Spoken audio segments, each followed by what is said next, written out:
Hey guys, it's Ray Tessie here at the new Stage 9 Studios in Kingsland, Georgia, and we wanted to take an opportunity to show you some behind the scenes looks of what the studio is like. Right now you should be aware that we're in refit mode, so you're going to see a lot of construction that's being cleaned up, but we thought you'd like an inside view of what's going on here. We are inside the studio and we're going to show you some things. Remember that this has been 5 years worth of Star Trek Continues, so you're going to see some very unusual stuff and some very cool stuff, but you'll also see that we are in the mode of cleaning up. So when you look on the sides, you're going to see a lot of flats, which are being used for walls. If you look down here, you're going to see what was constructed to be the Romulan bridge. So you're going to see some different sets that look like that. As you walk here, we'll go down here in a minute, but that's our main ship sets. But as you come down and you make a right, we're actually going to be entering engineering. Now remember that there are no lights on in here because we're cleaning up, but please be aware that once this is lit, this is going to be what you would normally have seen on TV. Okay, so inside engineering, I think you probably recognize most of these sets. We have the dilithium crystal chamber sitting right here. If you turn sideways, you'll notice that we have the main engineering section. We have a stairwell that you can actually walk up. It is metal. And you can actually go up to the second level and walk in. And there are doorways on either side that will light up for filming. And you will look like you're in engineering. Our biggest reveal here is that here's your warp core. And this warp core will light up inside. And it's made in such a way that it looks like it actually goes much deeper than it does. So you'll see when this lights up during regular filming that you can make this in travel mode, if you will, or warp mode. You can make it in overload mode. You can make it for many different settings. But this is, in engineering, in my opinion at least, the piece de resistance. And remember, just to mention it, that everything that you're seeing was built by the folks here in Kingsland, Georgia, was overseen by Vic Mignogna.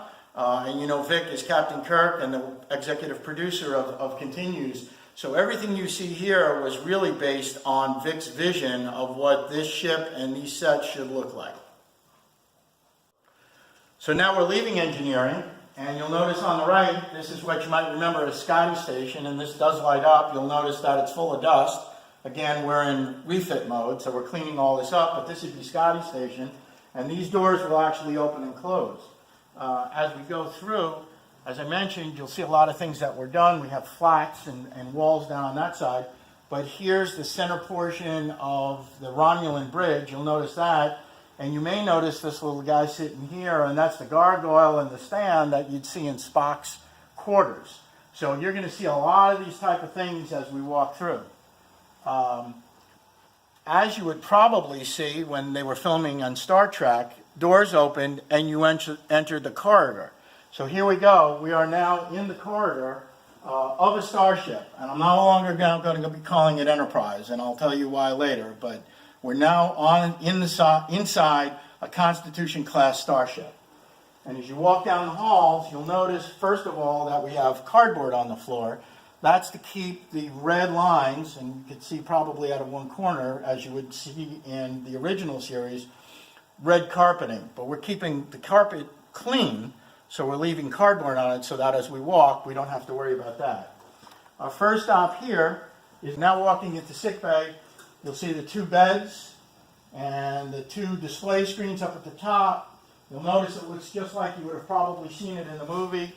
This will be finished off. We're going to put a third bed here, which is actually sitting on the side with a cryo tube right now. And this would be the entrance to McCoy's office. Now, a lot of what's here has been repurposed over the years to be other things. So you'll see McCoy's office was here, but is now in transition for something else. What it is just yet, we don't know, but you'll see that things are going to go in here as well. So we pass through sickbay, come back out into the corridor. I think the first thing we'll do is maybe come down this way, and I'm going to say hold on to your hats, but what we're going to do is we're going to enter the transporter room. And here is the transporter room, not totally lit, but here is the transporter room as you would probably see it. These lights will blink when the time comes for somebody to beam in and out.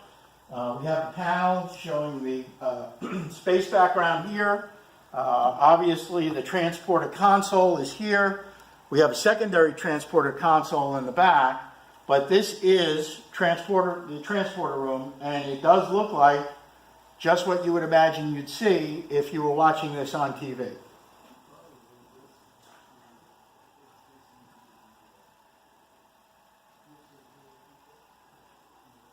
So now we leave the transporter room. That would be to another part of the ship. That's just a static doorway on the right. We'll come back out to the corridor and we'll keep walking. And our first stop is going to be the briefing room. And here it is. This is the briefing room. Again, you'll see that not everything is lit. We have some bars up to make sure that everything stays in place while we're not filming or bringing anyone through. And there's some cleanup to here, but here we are. This is the briefing room. As we come back out, you'll notice this. This is one of those stations that you climb up, and it does have a ladder that actually is sturdy enough that you could climb on it. These are all heavy metal, so they're not going anywhere. Well, that would be the entrance to security, but right now that's just a blank door. Remember, we're in a studio. And as we walk here, and we'll pass this way and come in a different way, but this is the crew quarters. So you'll notice as you walk in that this is where you'd see Kirk when it was his quarters, or Spock, or Uhura. This was the main section where they either sat or they may have redressed it to be an area where someone of the crew slept. And if you walk here, this would be the area that's the sleeping quarters. And again, it's dressed up, and if you notice, just like it was in sickbay, Vic tried to use the same series of molds to make everything within the sets. So here you've got the bedding, and you'll notice that's pretty much the way it looked on the original series. And as we walk out through this way, here is, and again we're refitting, but here is the area where you would have a clothing unit. Again, this actually could turn and actually become something else. So we come back out, and we are now in, if we walk in here, this was set up for auxiliary control. And so not many sets actually had auxiliary control, but this was set up for some of the finale episodes for Star Trek Continues. So here you have auxiliary control. Again, everything does light up. Some of these sets in the background here were actually set up for some of the other episodes. So you've got something I believe was set up for Lolani, if you remember Lolani from Star Trek Continues. So these side areas actually can be repurposed, as does this. This could actually be moved out and be repurposed to be some other set. And we keep walking, and we'll keep walking, and lo and behold, on the left-hand side, we have the Jeffries tube. A fully functional, walkable Jeffries tube.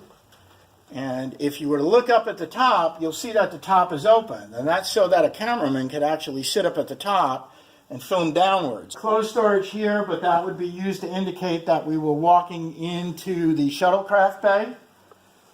And again, you have another turbo lift area here. So you see that. We'll come down here.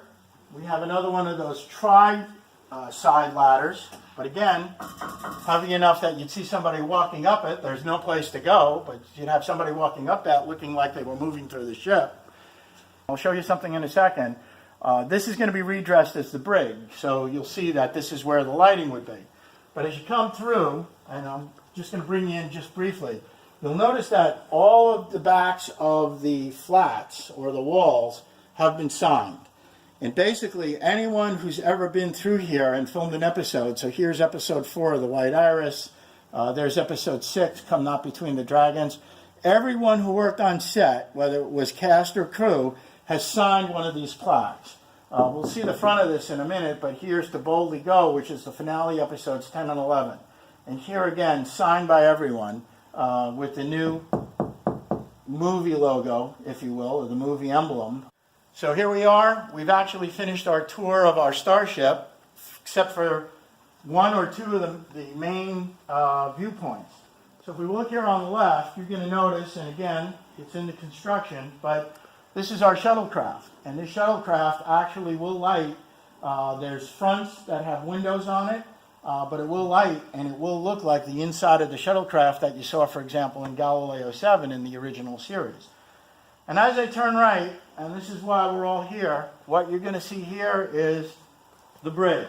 And this is the bridge.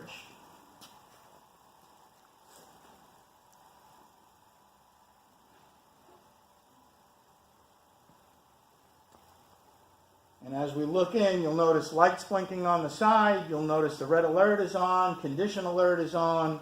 You'll notice that I think that you recognize just about everything that's in here.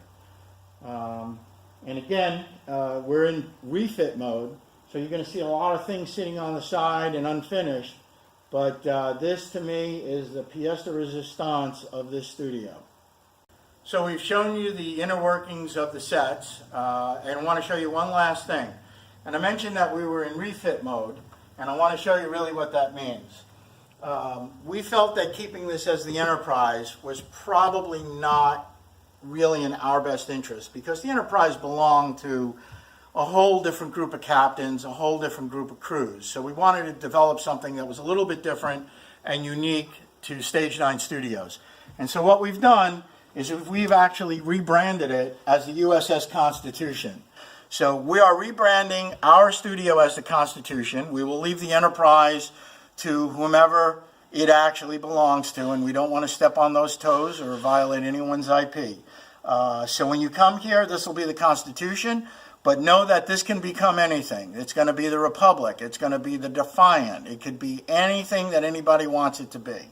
But we wanted to show you what we had here, and we hope you like what you saw. And as time goes on, we hope that there's a point where you can all join us. Thanks a lot for following me around.